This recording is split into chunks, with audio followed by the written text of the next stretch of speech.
What's up, YouTube? Welcome back. My name is Ryan, and today I'm going to be introducing a new series that I've been really excited to get into. This is going to be a weekly recap of the top questions from the CS career questions subreddit. Um, Little background on myself: I have been in the software industry for almost 7 years now, and I have worked in every end of the stack for the most part. I started as a front end developer. I'm currently a full stack developer. I've worked as a DevOps engineer. I've worked as a cybersecurity consultant. So I really have been all over the stack. And while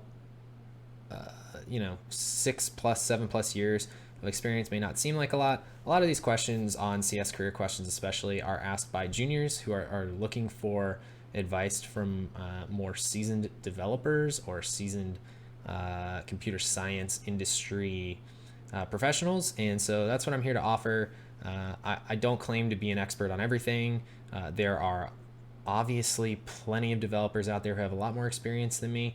But that being said, this is just how I feel in my response to these questions. But I'd love to know your thoughts. So if you agree with me or you disagree with me, or you have feedback for me, leave a comment below. And then if you like this video, feel free to drop a like and subscribe if you want to see more content like this and other content relating to development and technology in general. Anyway, let's get into it with question one. Okay, so let's get started with number one. We have a question from Just the Nuisance CS, and it says, for an industry obsessed about testing, especially unit testing, it sure doesn't care to teach anyone how to test. Seriously, in school, hardly any mention of unit testing at all. In before someone names a random school that does, the point is most do not. Then when you enter the workforce, they just expect you to understand unit testing. And then he gets into kind of a specific example of how he is having trouble finding tutorials or online resources for a particular JUnit testing library called Spring Boot. So I think this is definitely an issue. And in my experience in the software industry, test-driven development it is always stressed by management and by architects, and you're told as a software developer you need to write your tests, and then you need to make your code pass your assertions in your tests, and then if all your tests are passing, then your code must be good and it can move through the pipeline. And this really is a large part, and I've had plenty of discussions about this recently with people looking to implement CI/CD. This is a huge part of CI/CD, and it's about building trust. If you're not familiar with the concept of testing in software development, essentially you write assertions in code, and then a test runner tests those assertions. So it says, hey, you could say for DOM testing, you could say, I expect element X to be on the page after it renders. And then what the test runner will do is it'll go render the page, it'll look for element X and test that assertion. And if element X is present, then you know that your render logic is seemingly working. That's a very basic example, but yes, industry-wise, testing, there is a high importance. However, I wouldn't say that there's not necessarily a lack of people who care about teaching it.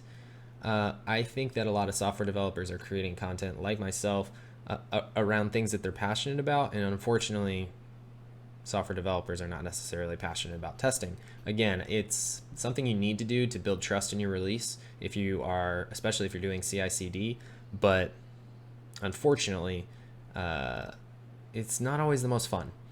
And so I think that's why there may be a lack of tutorials for your particular testing library. But I know that there are plenty of tutorials out there for a lot of modern web development testing frameworks. I'm thinking maybe this could also be an issue relating strictly to Spring Boot. But hang in there, Just the News on CS. And if you are noticing, just as a general rule of thumb, if you're noticing a lack of content in an area that other software developers may need it, because really there's nothing too obscure. There are definitely people using this Spring Boot library, then create it. If you notice a gap in the collective knowledge on a particular technology, please create it, because you are filling obviously a need that you have, and I'm sure a need that other people have. Anyway, that's all on that question. Let's move on to question 2. All right, so let's get into question 2. This is from Good Opinion Haver, which is an awesome username. And it says, signed up to be a software engineer, job is actually firefighter. Is this normal? And he doesn't mean a literal firefighter. That would be a hilarious meme. He means that he's putting out fires metaphorically. So he or she gets into a situation where the team of approximately 40 people that he or she works on was hired to replace an offshore outsourcing company, and they inherit a very bad code base that's not scalable, it's not maintainable, but it works. And so management and leadership are happy with it. They tack on new features to it as best they can. However, they have essentially fallen into maintenance queue mode, where they are just constantly putting out fires. They are not doing any active development. The morale is low, and they believe that the application is going to collapse soon. Essentially, the question is this normal? This can be normal. Inheriting bad code bases is not uncommon. That being said, it really, I really truly implore you, to, if you have inherited a bad code base, do some research on the most effective way to communicate what you need to do to management and leadership. So in this scenario, obviously management and leadership is happy because the application's working. However, the engineers aren't happy because it's not maintainable, it's not scalable, and they're constantly putting out fires. They're in maintenance mode. And that's just not the situation you want to be in as an engineer. You want to be working on new features. We all want to be working on new features. There are some people who like to chase down bugs and be in maintenance queue and deconstruct legacy code, and that is a talent that I commend those people for. But most people want to be working on new features. That being said, while this can be normal, like I said, it sounds like maybe this situation is simply one where management is not listening, or management is not being communicated to effectively. So you have to remember that there's a bridge you have to cross between engineering and management. When you tell management this code base is not maintainable and it's making my job harder, they're not going to see that typically in as a serious problem, because to them, software development's just hard. That being said, if you approach them with terms that are more relatable to their sphere in their day-to-day, then you may have more success. So in this situation, if you haven't approached management and expressed your concerns, what I would do is I would simply come to them with a cost breakdown. I would do some very basic cost analysis of, this is what it's going to cost us when this application fails. Here's a risk analysis on how quickly this application is going to fail. Here is why this application is going to fail. We need to hit a pause on new business, new features, and get this application re-architected and rebuilt correctly. And that's a very hard battle to fight. There have been many times in my career where I've wanted to hit a pause on business needs and get the affairs in order, if you will, when it came to the code base, and it just wasn't feasible. So if you have approached management and you've kind of used terms like that to communicate, and they still don't see the risk, then it might be time to jump ship, because there are plenty of software development jobs out there, especially right now, where you won't be dealing with scenarios like this. And I am not one to typically advocate for jumping ship quickly. I want all the details and aspects, and especially if it's a job that you think you'd like, I kind of advocate for making it work. But in this situation, it sounds like a job that you don't like, and if management's not listening and morale is low, it might be time to move on. All right, so let's get into question 3. Does anyone else get anxiety at morning stand-up if you haven't made any progress in your tasks? This is question number 3. It's being asked by SS117, which I assume is a Halo reference. Sweet name. So it says, I've noticed that I have some bad anxiety before my morning stand-ups when I haven't progressed anywhere or completed a ticket on my to-do list. I just feel like I'm letting everyone down, or everyone is looking at me wondering why it's not done yet. Sometimes it'll take me a week or more to get something done, or waiting on people getting back to me, but I just feel bad in the morning saying I haven't done this or that. But I'm working on it and having to say that every day for a week. Does anybody else have this? Okay, so this was super common for me in the beginning of my career when I was a front-end developer fresh out of college. I had terrible anxiety going into morning stand-up if I didn't feel like I was being productive enough. I felt like I was going to be fired. I felt like other people were judging me because they had more experience. That being said, I was super lucky to be working at a very small web shop that was very supportive. I had a great relationship with the CEO. He was constantly encouraging me, teaching me. He was the CEO / CTO, so he was very technically knowledgeable and would help me kind of get through tasks. And the software engineers around me were really helpful.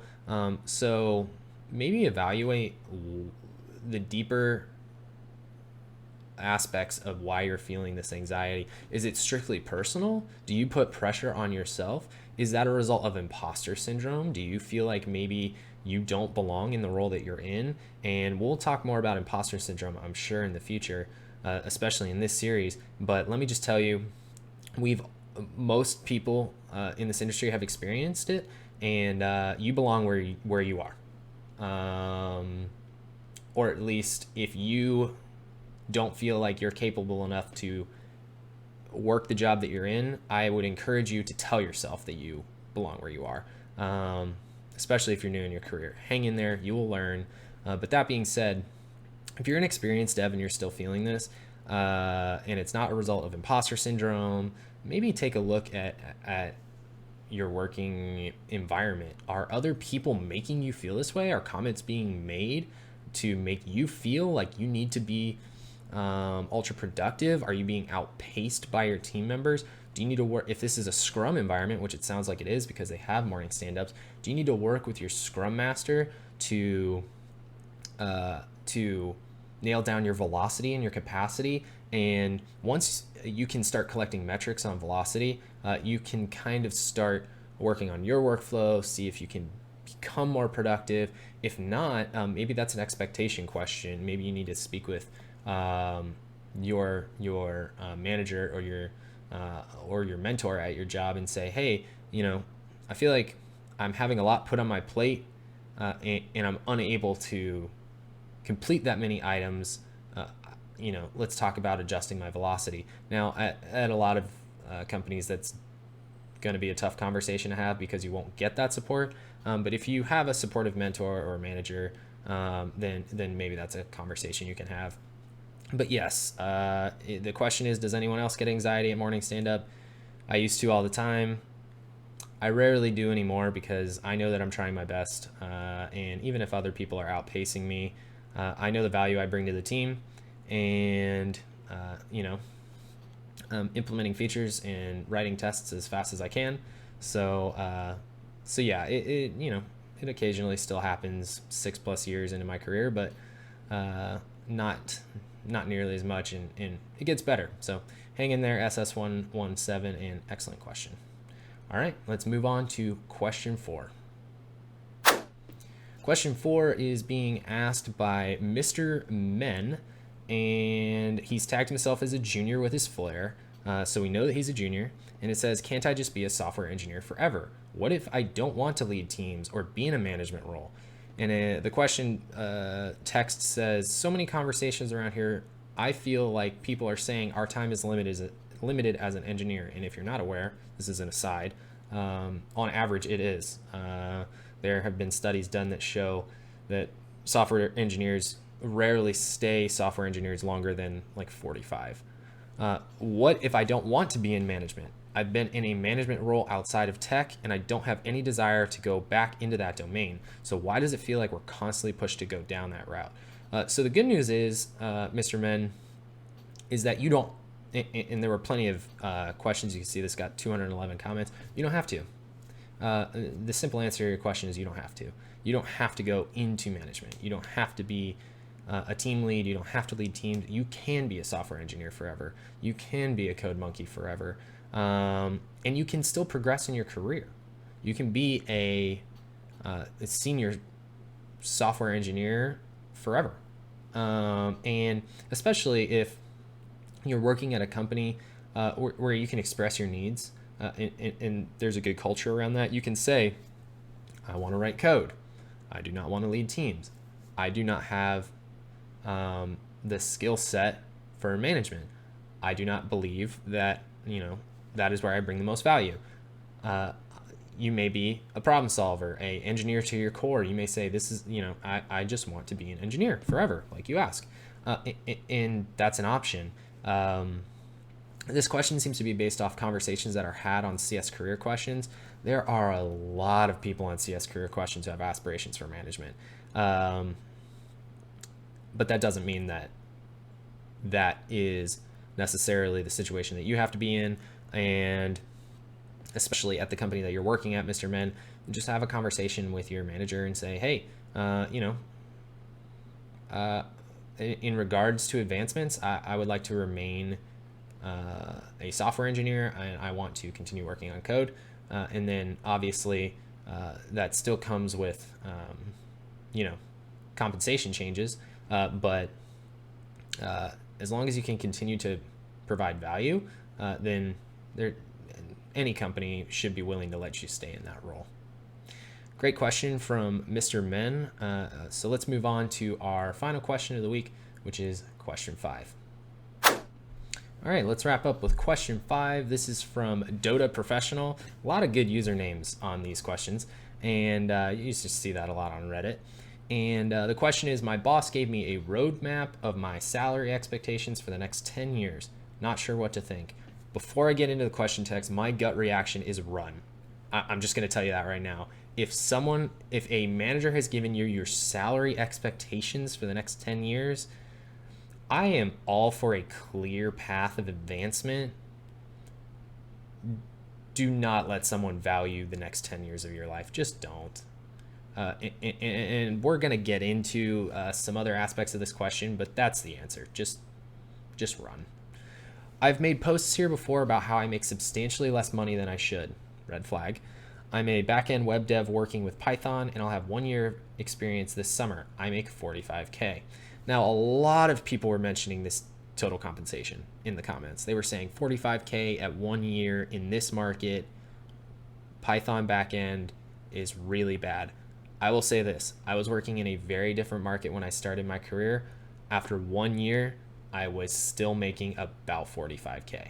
And I'll tell you, it was because I lived in an area in the United States that was absolutely dried up when it came to technical opportunities. It was before the remote work revolution, and I wanted to stay there. I liked my community there, and I was fresh out of college, and I was making more than I'd ever made. So, when people make posts like this, maybe don't jump on them about their total compensation. Yes, you can move out to San Francisco and make, quadruple this for 1 year of experience right now in this market, especially. But there's cost of living, to consider. There's lifestyle. Maybe this person really likes working again in an area that has no technical jobs. Now it's a little different now. You have remote opportunities. But anyway, let's move on. I approached my boss in November and explained that I was borrowing $200 a month from my parents to help make my $875 a month private loan payments, and that with federal loans resuming at the end of January before it was extended, I cannot get by on my salary. He said he'll talk to my boss about getting me something for my 6 months, which was December, and that he would authorize me to work overtime. This helped for me to work overtime. This helped a lot, but I was still trying to see about that raise. It looks like the 6-month raise won't happen, but they're aiming for a significant raise at my year 1. They're talking about trying to get me to $60K. He then said he's going to get his boss to have a discussion about a long-term salary plan for me. He says 5 years he wants me to be in the mid-70s, and at 10 I should be making 100. This is still not competitive, but I do like my job. I just want some feedback. Here's my feedback. I have a few points to make here, and these have been made in the comments, but I just want to reiterate for those watching. 1, he's given too many personal details to his boss here. I know that sounds harsh. You may be friends with your boss. Do not break down your financial situation for your boss, because then they're going to, believe it or not all bosses are cynical in this manner. However, a boss is not going to feel like he or the company is screwing you if you tell them exactly how much money you need to make. This is just not a good idea. You can simply say, I cannot afford to continue working here. Plain and simple. I need to see a compensation change, and I'd like it to be competitive, match the industry. And then break it down in terms of, don't go to them and say, I can't make ends meet. Break it down in terms of value. Say, this is the value that I bring to the company. You know that you bring that value. If you can find some way, especially to quantify that, please do. Take it to management and then say, this is what I'm expecting. A 60K raise from a 45K raise is awesome. And I've been in scenarios like that. That's amazing. That's a significant raise. However, I know you like your job, and I hate to condone job hopping. There is this concept that you should move jobs every 2 years in this industry, especially. It's the only way that you're going to get compensation changes. Now, I have a lot of arguments against that belief. However, this may be one of those scenarios. When you're early in your career, it may just be best to move to a new position, because the new position at the new company will not have context on what you were making before, and you can come and essentially provide details on what you think you're worth. And a lot of job applications will ask you for your current compensation. You're not obligated to give that, so don't. Do not start applying to jobs and say, I make 45K right now. If anything, this is like the one spot, and I know this sounds bad, the one spot that you are, that I don't think it is morally or ethically wrong to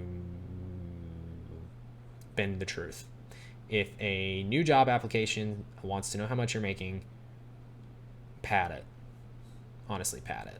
Especially if you're at 45K after 1 year. There's nothing wrong with that. Like I said, maybe you love your job, maybe you love where you live. But you have opportunity for total compensation growth, for sure, especially in the remote work industry. The other red flag here is that they talk to you about a 6-month raise and then it didn't happen. You don't want to be in that scenario.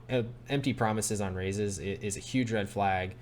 So my advice to you, Dota professional, would be to move on. Unfortunately, we don't want to lose our job, or we don't want to leave our jobs a lot of times, especially if it's a situation we like being in. But trust me, it'll pay off in the long run. So that was question 5. Thanks so much for watching, and I'll